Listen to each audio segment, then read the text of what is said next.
রাজ্যের মুখ্যমন্ত্রী মমতা বন্দ্যোপাধ্যায় বারবার বলেন, ধর্ম যার যার, উৎসব সবার। সেই আদর্শকে সামনে রেখে পয়গম্বর হযরত মুহাম্মদের জন্মদিন উপলক্ষে বিশেষ অনুষ্ঠানের আয়োজন করা হয় ৬৪ নম্বর ওয়ার্ডের পুরমাতা শাম্মী জাহানের নেতৃত্বে। এলাকার মহিলাদের সঙ্গে নিয়ে বিশেষ প্রার্থনা সভার আয়োজন করা হয়। সমাজের বহু বিশিষ্টজনেরা উপস্থিত ছিলেন এদিনের সন্ধ্যায়। আজ বিশ্ব নবী দিবস, ঈদ এ মিলাদ উন নবী। এই দিনটি পয়গম্বর হযরত মুহাম্মদের জন্মদিন। দেশের বিভিন্ন প্রান্তে যথাযথ ধর্মীয় উৎসাহ এবং উদ্দীপনার সঙ্গে আজ এই দিনটি পালিত হচ্ছে। পয়গম্বরের জীবন এবং তার শিক্ষা মানুষের সামনে তুলে ধরতে আয়োজিত হচ্ছে মিলাদ মেহফিল এবং সিরাত চর্চার। এই উপলক্ষে অনেক জায়গায় মিলাদ শোভাযাত্রার আয়োজন করা হচ্ছে। মহানবী হযরত মুহাম্মদের জন্মদিন মিলাদ উন নবী উপলক্ষে রাষ্ট্রপতি দ্রৌপদী মুর্মু দেশের মুসলিম জনগোষ্ঠীকে শুভেচ্ছা জানিয়েছেন। এক বার্তায় রাষ্ট্রপতি বলেছেন, মহানবী ভালোবাসা এবং সৌভ্রাতৃত্বের আদর্শে সমাজের সকল মানুষকে অনুপ্রাণিত করেছেন।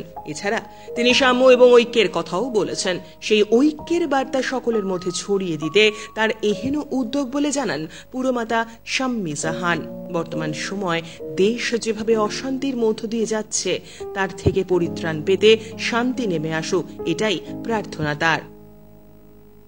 আমাদের নবী সাহেব যেটা বলেছিলেন, সব ধর্মকে রেসপেক্ট দিতে, আমরা সকল ধর্মকে রেসপেক্ট দিতে চাই, সবাই শান্তিতে থাকুক, পিসফুলি লাইফ করুক, ইবাদত করুক। ইবাদত মানে হচ্ছে প্রার্থনা। তাহাজ্জুদের নামাজ পড়তে বলেছিলেন, ওটা যেন পড়া হয়, আমল করতে বলেছিলেন এবং বলেছিলেন যে যখনই তুমি বিপদে পড়বে আল্লাহকে স্মরণ করো, তো এটা যে সব আল্লাহ তোমাদের প্রবলেম সলভ করে দেবেন। এই বার্তা দিতে চাই যে আমাদের ওয়ার্ডের জনগণ ধৈর্য হারিও না।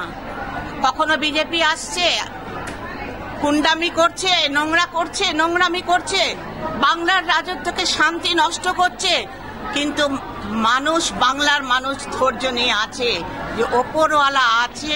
যতই মিথ্যা ভিডিও প্রকাশ করুক, যতই মিছিলে বান্দরামো করুক, এটা না দিলেই ভালো, যতই মিছিলে গুন্ডামি করুক, দিদি যেমন ধৈর্যের পরীক্ষা দিয়ে ওখানে হাজির হয়েছিলেন, সেই রকম মানুষকেও ধৈর্যের পরীক্ষা দিতে হবে। তার মানে এই নয় যে বিপদে আমরা মুখ গুটিয়ে বসে থাকবো। এখানকার জনগণকে বলেছি, তোমরাও তৈরি থাকবে আগামী দিনে লড়বার জন্য, ঝাঁপিয়ে থাকার জন্য।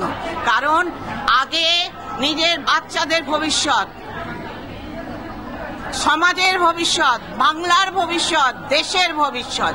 এইরকম বিজেপির মতন একটা কমিউনাল পার্টি যদি সেন্টারে রাজত্ব করে, তাহলে আগামী দিনে সেকুলার ইন্ডিয়া থাকবে না, আগামী দিনে হয়ে যাবে কমিউনাল ইন্ডিয়া, যেটা আমরা চাই না।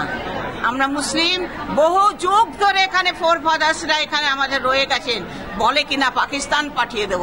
আরে আমাদের জন্মভূমি এখানে, আমাদের মৃত্যু হবে এখানে। জন্মাবো এই বাংলায়, মৃত্যু হবে এই বাংলায়, কবরও হবে আমাদের এই বাংলায়। তবু ভারত ছেড়ে আমরা কোথাও যাব না। মানুষ সবাই ভালো থাকুক, সুস্থ থাকুক, শান্তিতে থাকুক। Bureau report, channel 10।